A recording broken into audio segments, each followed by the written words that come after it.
Good afternoon, everybody. Thank you so much for joining us. Hopefully the Wi-Fi will do us proud, but if there are any lumps and bumps, then hopefully one of us can carry on talking and we can take some questions.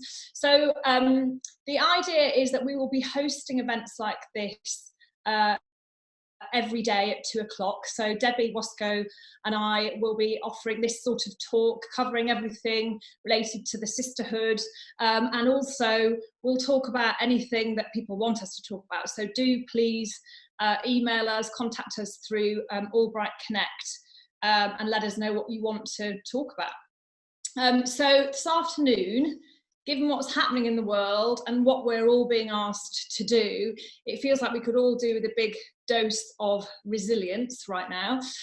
So I wanted to talk about what we can do to feel more resilient with a very dear friend of mine, Nicola Blee, who is on this call with me.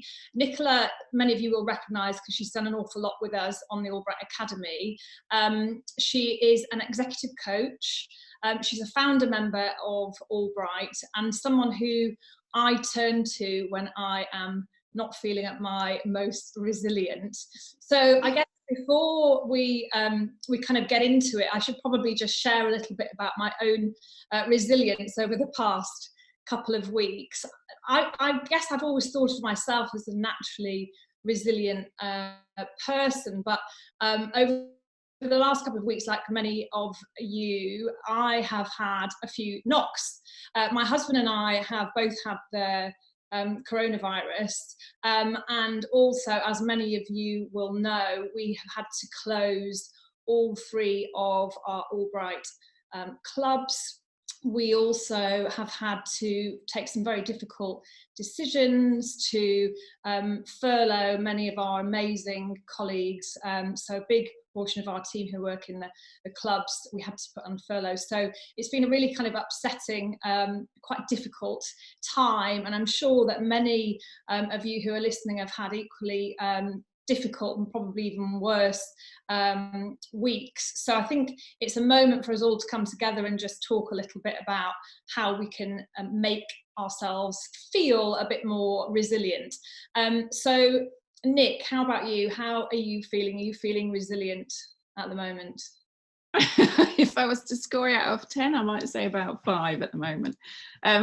Similar to you, I've always thought I've had sort of a quite decent level of resilience.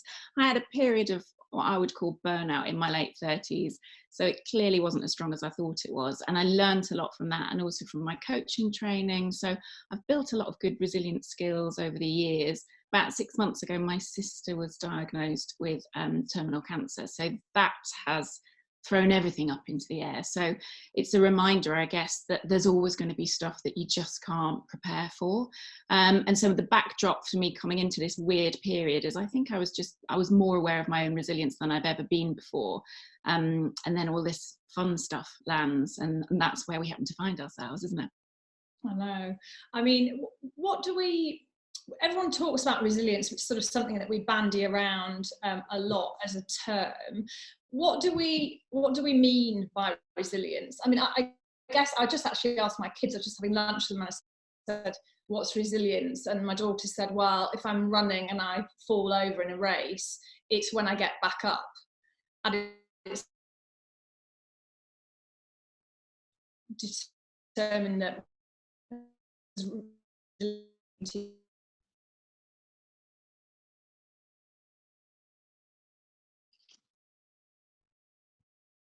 Sorry, Anna, I just lost you. I don't know if that's my delightful regional broadband.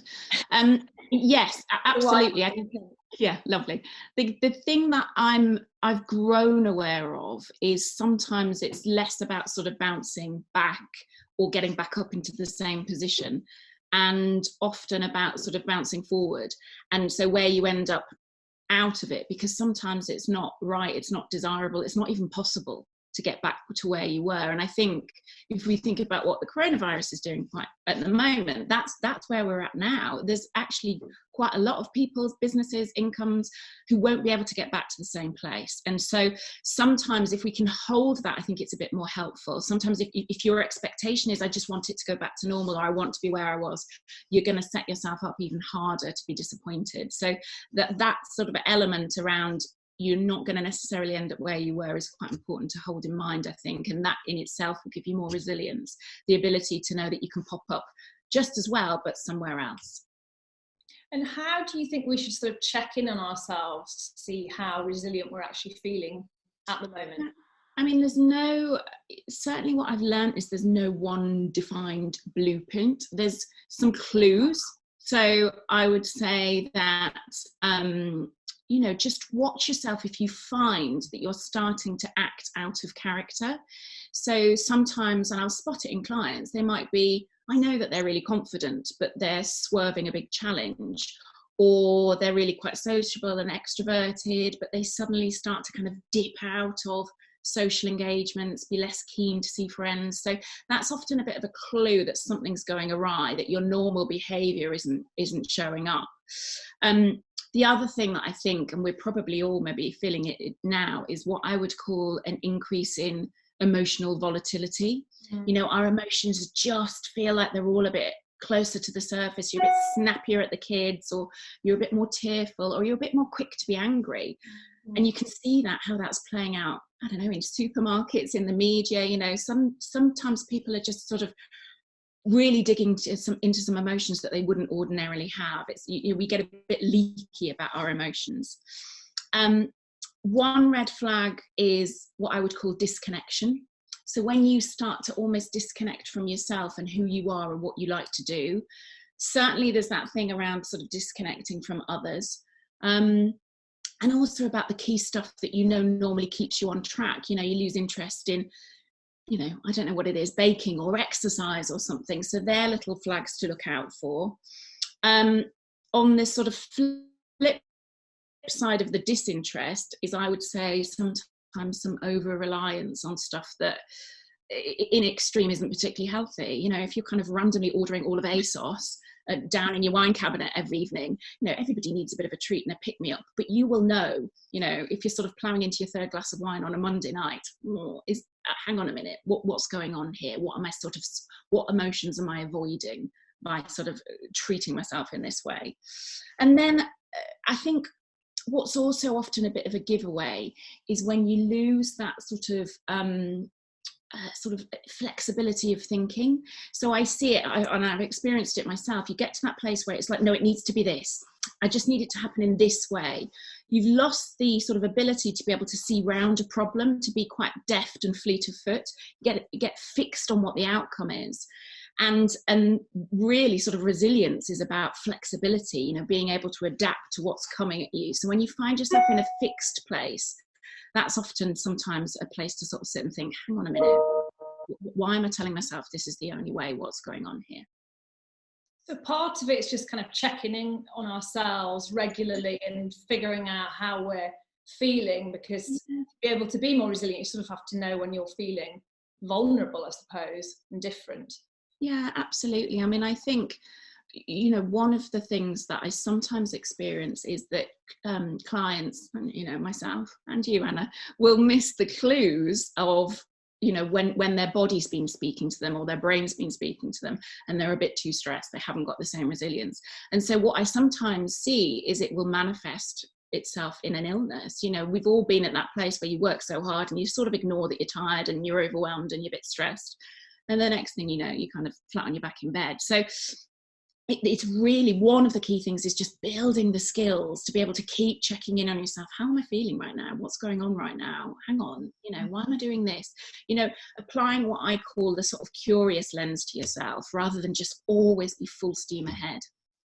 So let's say we're feeling like our resilience is waning, and I definitely feel like it's going to be up and down for many people, not just in a week, but probably in a day. If I'm feeling like I am, I can start the morning well, and then by sort of lunchtime, I'm feeling very unresilient.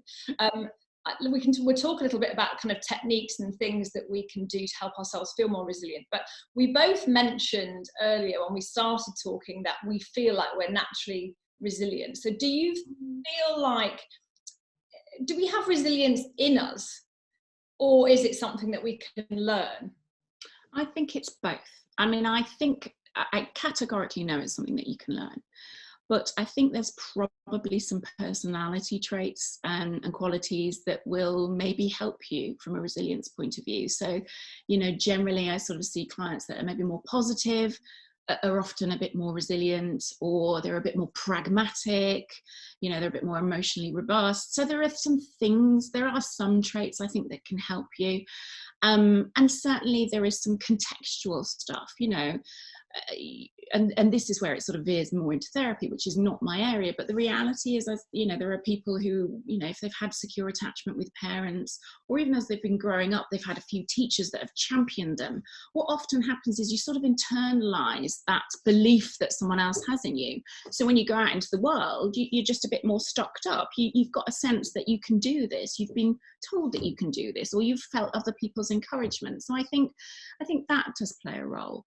But the reality is we kind of don't really know what our resilience looks like until it's been absolutely tested. And so you can come back from whatever is thrown at you. You won't necessarily come back in the same place, but the ability to kind of withstand a body blow and then sort of get back up and figure out what's going on is definitely something that we all either have or can learn. And it's not fixed. Do you know, to me, that's the other thing. It's not kind of like, oh God, I've ticked all those boxes now. I've done it. I've nailed it. I've got my certificate in resilience, you know. So my personal experience is I've because mine's lost in the post. But, you know, I sort of felt after all my years of coaching training and loads of coaching, I was like, I'm in quite a good place then. And then you get blindsided by a life event, which knocks you on your back, and you're like, all right, I'm not quite sure how I would have prepared for that, you know, and I need to figure out what my new normal is. So it's definitely something almost to be constantly working on, you know. Good luck ever thinking that you've nailed it. If you do, please let me know. So let's talk a bit about what we can do. We were chatting about this talk, and you said something interesting to me about putting yourself in harm's way. So we were talking about the practicalities of being more resilient. What do you mean by putting yourself in harm's way?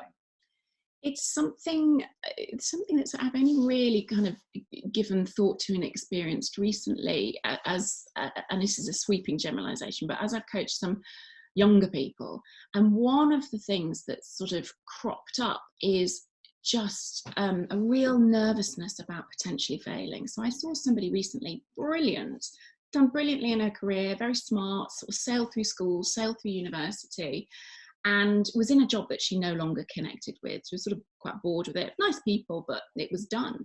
But she could not leave. And I was just really curious about this. She's going to get a pick of her jobs. But what was going on in her head was, what if I'm not as successful there as I've been here? I can't cope with it. You know, I can't deal with it. And so what, you know, she identified with me that she had low resilience right now. And often that's quite an interesting thing. Is one of the things that I've noticed is sometimes the most able people actually are less equipped with resilience because they haven't had it tried. You know, nothing's really tested them in that way. And so this kind of big situation we're all in now is going to be challenging for pretty much everyone, isn't it? And it might be some people's first challenge. So there's definitely a thing. I mean, obviously we're all slightly in harm's way at the moment, but there's definitely a thing for me, even when life goes back to normal, is to grasp some opportunities and don't swerve the difficult thing. You know, try and keep pushing yourself beyond comfort, because it's only when you get to that place are you going to really be able to test what your resilience looks like and get that learning. And once you've withstood something, it massively builds your self-belief that, oh, okay, well, I could endure that, so I'll take that on to the next thing. So I think that's quite an important thing. Yeah, no, absolutely. And I think your point is absolutely right. We're all in this together at the moment, and I think one of the things that can help you feel a bit more resilient is sort of recognition of the bigger picture, because sometimes it's these small things which are really sort of eating us up, and it's very hard to stand back from it all. I mean, at the moment, weirdly, I am finding helping my resilience, thinking about everybody is in this situation together. So even we've got these moments, those who are homeschooling their kids at the moment are kind of, you know, watching Joe Wicks at 9 in the morning every morning, and, you know, fact that we're all in this together. But this obviously is an unusual scenario, but I think, you know, we can also think about that in everyday life when we're not feeling very resilient, just sort of taking a step back. And also your point on the goals is absolutely right. So feeling more resilient is about setting goals that you can achieve. And at the moment, I feel like we're just getting through each day. You know, we're sort of thinking, if we can get to the end of today, there'll be another day to face tomorrow. We get through that. We listen to what Boris Johnson tells us that we're supposed to be doing every day, and then hopefully we all get through this.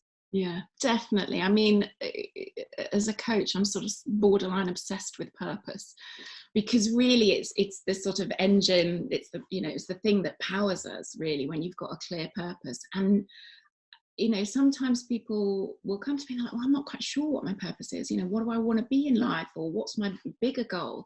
And this time is so enlightening, because it really chucks up. You know, my purpose is to get my kids to the end of the day vaguely clean, vaguely having learnt one thing and fed next. Or my purpose is to keep my parents safe, or my, you know, so actually when, I was going to say, shit hits the fan, but I just did.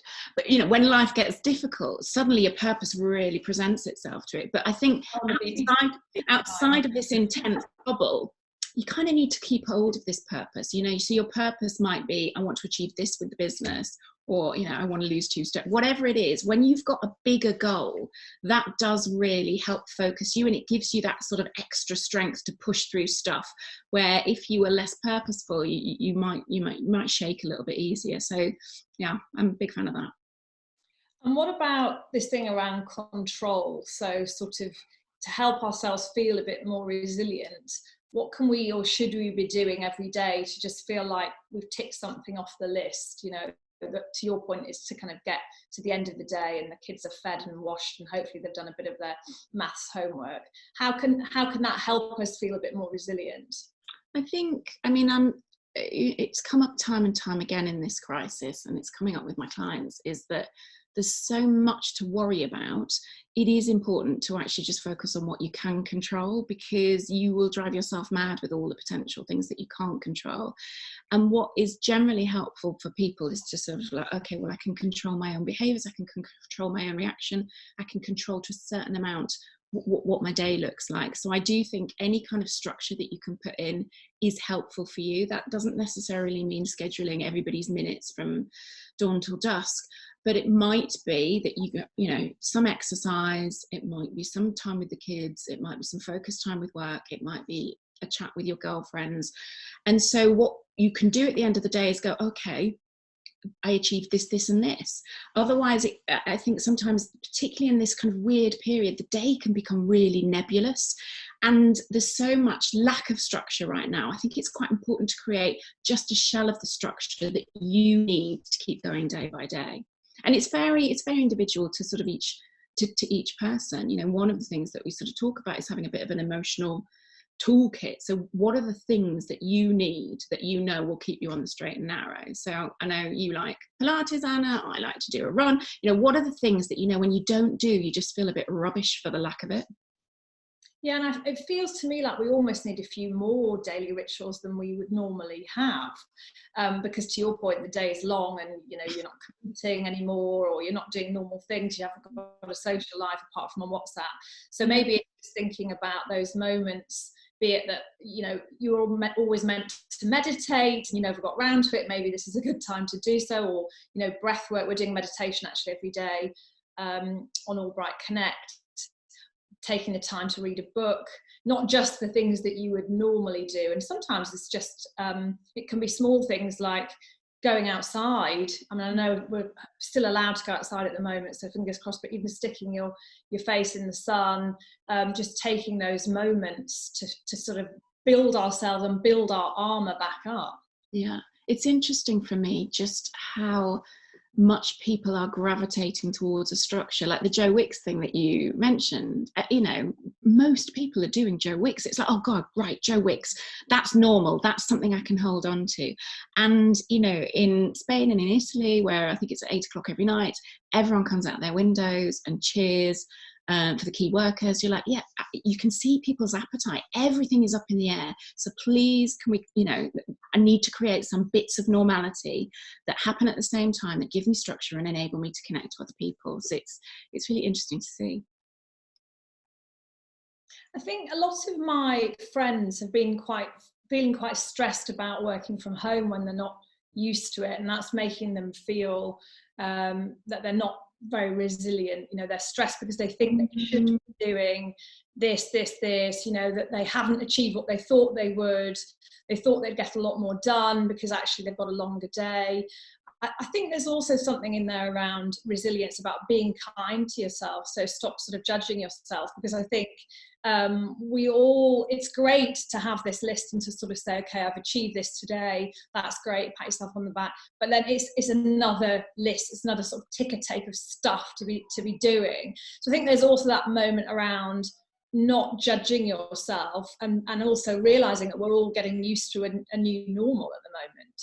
Oh God, yeah, absolutely. I mean, it's definitely something I've been experiencing through the clients that I'm coaching, and also myself. You know, what happens when everything's thrown up in the air and you're in a big period of change or fear is that sort of little negative inner critical voice can often get really loud because it comes from a place of fear. So obviously it's like, oh, what's going on? Why is this happening? And if you just devote all your attention to listening to all the things you should have done, haven't done, and could have done, it's going to really sap your energies. I think in times of real crisis, you know, one of the things you really want to learn to do is step away from this sort of criticism and into much more compassion, both for other people, but really also for yourself. It's not helpful to sort of set yourself ridiculous goals. Clearly you want to feel like you've achieved something, but annihilating yourself for, you know, not having done 16 GCSEs with your children that day, or won 8 pieces of business or whatever, you know, you've got to start to get realistic. And I think sometimes what I experience is, sometimes it's not necessarily the event or the difficulty or the big traumatic trouble that comes into people's lives that unseats them. It's sometimes almost how they view themselves in relation to it. So if you allow that critical voice to just keep speaking, it goes from this is a bad thing that's happening to I'm rubbish, I can't cope with this, or you know, I failed at this. And so we've got to be really careful. And I see this quite a lot sometimes, is that when we, particularly in a working scenario, when we over-identify with our jobs, you know, no matter who we are, no matter what we do, we're more than just our role in work. You know, we have a whole load of other roles, but we're also more than just that. You're more than just a mother or a wife or a sister or a friend. So if you can build in a bit of time to step away from some of those really critical thoughts, they're not helpful right now. You know, the language we always talk about is just, how would you speak to a friend? You know, how would you speak to a friend that was having a tough time? That some of the language that probably goes on in people's heads is not how they would speak to a friend in their time of need. That's what you're aiming at. And you'll feel actually your stress levels sink, and you'll also feel more capable. You know, when you've berated yourself all day, you are sort of killing your own energies. So you'll feel a bit more resourceful if you just do treat yourself a bit more with kid gloves. Yeah, no, I think it's really, really good advice. And also it is a very unusual time at the moment. I mean, one of the things, when we wrote our book, we had a chapter on resilience, and I think this is something you and I probably agree and sort of disagree on, but this thing around being gritty. So we talk a lot about almost having to dig in and grit your teeth, and sometimes we have to wait it out. Now at the moment we're all being forced to wait this thing out, whether we like it or not. But I guess the point in it is to sort of recognize that you have been through very difficult times in the past, and acknowledging that and thinking about that and reminding yourself that you've come through it and you will come through it again. But I suppose it's just an interesting point, this thing on grit, because at the moment we don't have a choice really. We've all got to be gritty. Yeah, and it's an unusual situation. It's rare that everybody together is a bit like, ooh, well, we're stuck. You know, our choices are reduced. I mean, I am also a fully signed up member of the sort of put your big girl pants on and crack on with it crew. What I would say is that there are some times when it isn't about just continuing to dig deep. If you've dug for so long, you know, if you are really on the point of keeling over, then that's at the point where I think, you know, sometimes grit isn't what's needed. Sometimes you just need to stop. And that the reality is most people will be able to get through most things, but sometimes you need to know when enough's enough, and only you will sort of be able to judge in the balance of where I need to just sort of crack on with it and know that life isn't always going to be glorious, and sometimes we're just going to have to power through, or know when actually no, I need a bit of additional help here, or I need to stop, or I need to relook at this because just battling my way through it isn't working right now. But a lot of people on the call will probably be empathise with this point that we're managers or we're running businesses, and so we're sort of used to being the ones that it's almost part of your personal brand to go, it's fine, I'm resilient, I can get through this, just keep throwing it at me. And I suppose that's also just a point that we need to acknowledge that we don't have to be superwoman all the time, and that just because you're someone who is normally the fixer, the solver, the person who is there for all of your teams or your family or your friends or whatever it may be, that actually you can sometimes go, you know what, it's been a really challenging time, or I am feeling not very resilient, and sort of look for help and reach out to people and acknowledge it even yourself. Now I'm saying it because I find that really hard, because definitely part of my personal brand is to go, it's fine, no worries, I've got this, I'll sort it. You know, I'm a typical sort of eldest child, and so that sort of grit is something that I feel proud of. So it's quite hard to go, okay, no, actually I'm feeling like I could do with some help. Yeah, it is. I mean, and obviously it depends on who you are. I mean, there's some cultural stuff in here as well. My experience is generally women are a bit more, it's fine, you know, I'll carry on, I'll battle on. It's what I call the cult of the capable woman. You know, this country is run, my client set is all about capable women who just kind of come in, sweep in, take all the responsibility, solve everyone's problems, you know, their heads hanging off on a thread, but they're marching through. Very much you, Jones.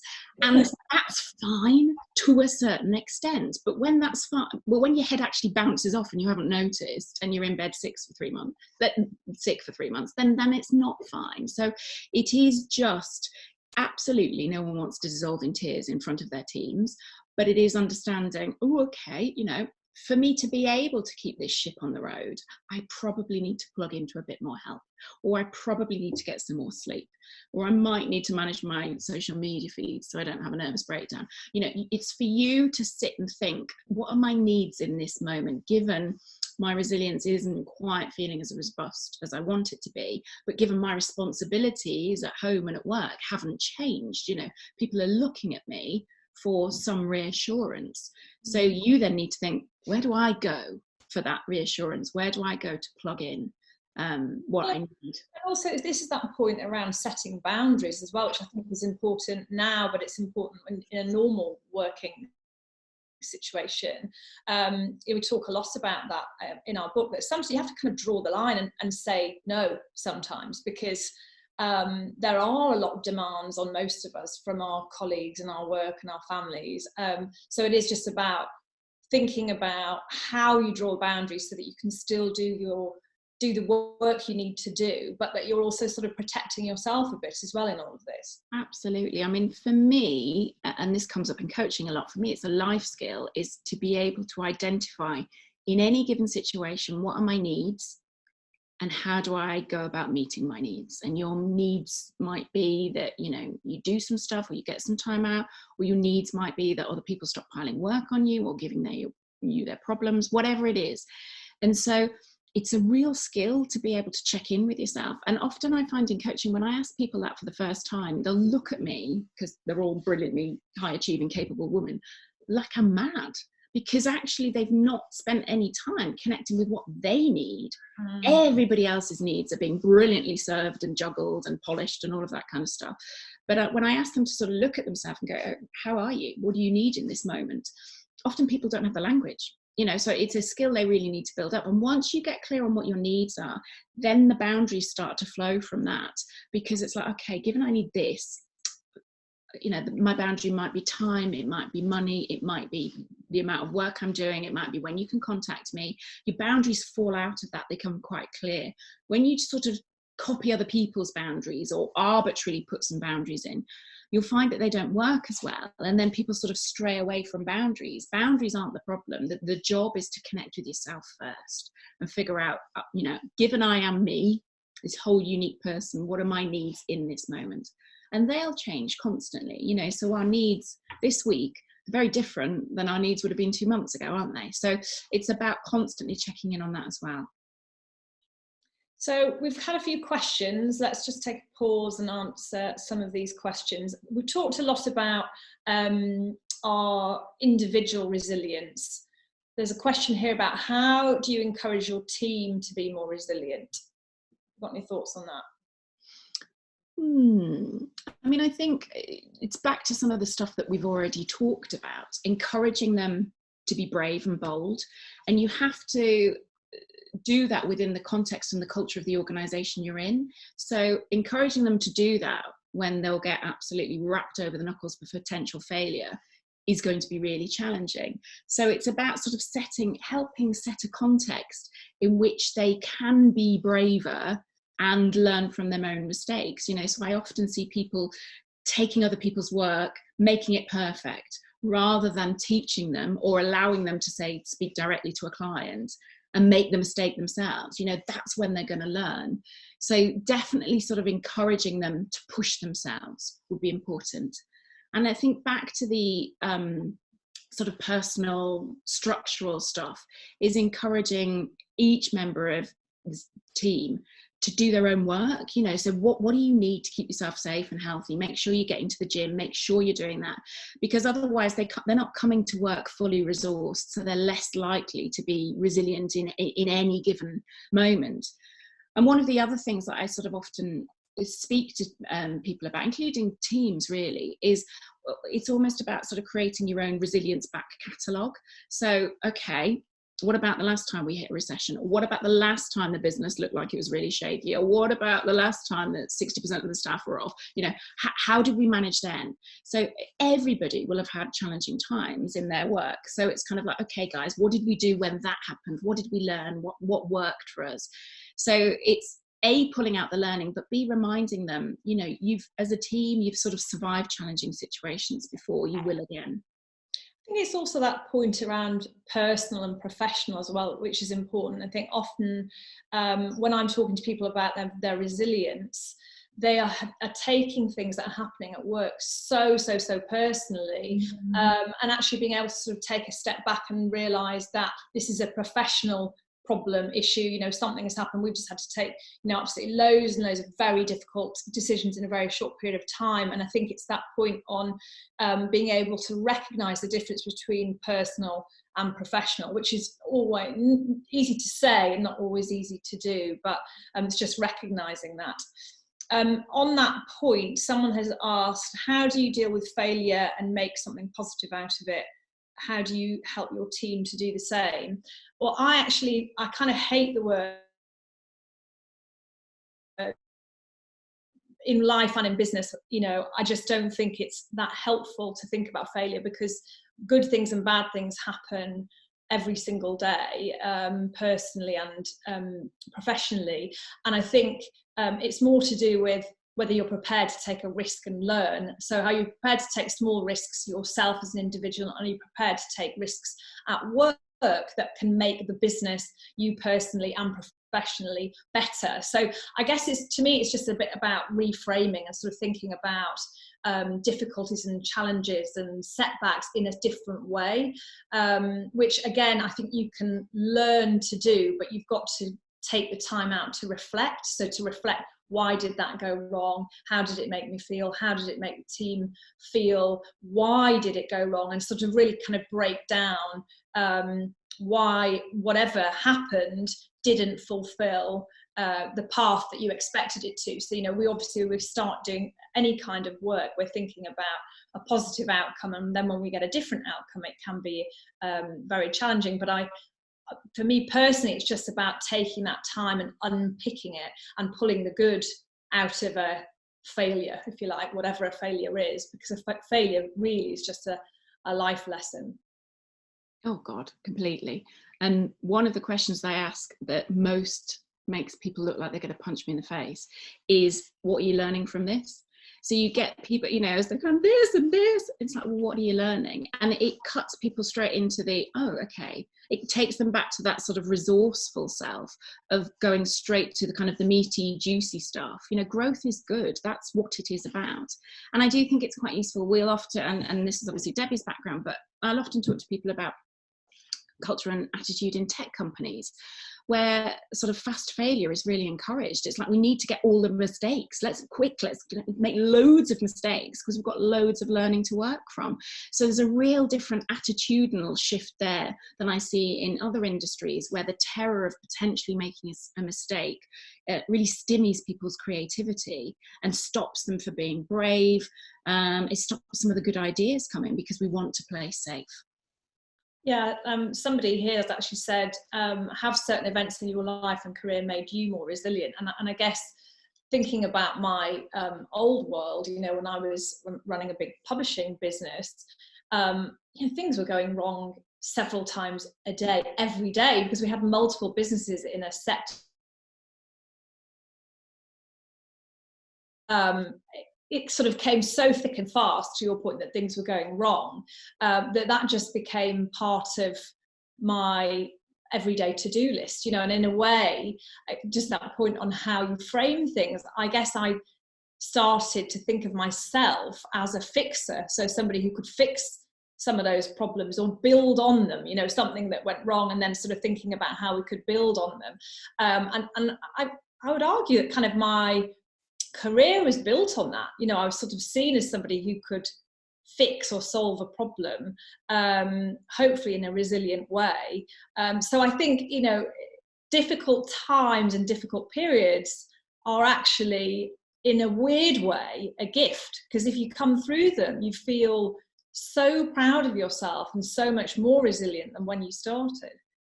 Completely. Oh, completely. I mean, I effectively kind of hit burnout quite sort of badly and lost about 3 months of my life to sort of sitting quietly in the kitchen rocking chair. And one of the things that came out of that was I became really, really clear on what I was passionate about and managed to craft a role that I didn't know existed, and I wouldn't have done had I not hit that sort of burnout period. And I remember one of my coaching tutors said to me, sometimes you need to break down to break through. And it is that sense that you can't always just be kind of smoothly walking around up here. Sometimes you're going to crash, and from that will come something that you couldn't have envisaged but will be better than you would have expected. So I mean, obviously, you know, there's the broader context of what's going on now, but I think if you can step aside from some of the fear, there's always more opportunity, whatever it is. So someone has just sent this through saying, any specific tips for someone who has just been furloughed? My resilience is feeling pretty low. Look, I'm not surprised, because I would say, number one, it's a shock. So you've got to allow yourself to go through that emotion. And I guess you're not just going to be able to get up the next day and go, okay, fine, great, this has happened. You know, so you actually have to allow yourself to go through that emotion, I would say. And then also, again, just sort of, you know, life gives us lemons, we make lemonade. It's worth taking the time to think about, and actually go on to the AllBright Academy if you haven't done it. There's a lesson which actually you're the first person talking on it, in fact, Nick. Sorry, everyone.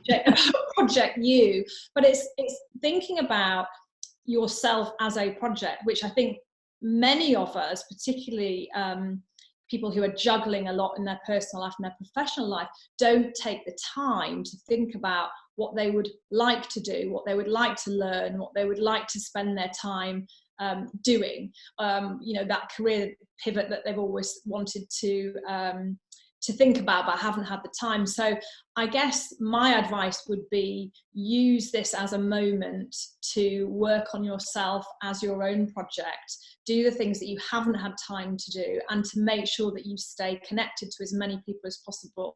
So definitely your friends, but of course not everybody is going to be in the same situation. So finding groups of people who are going through the same sort of experience is helpful. So again, go on AllBright Connect. We've got lots of groups on there already, but we've got more groups being set up every day, and so hopefully you can share your experiences and share advice on how to get through what is a very, very difficult time.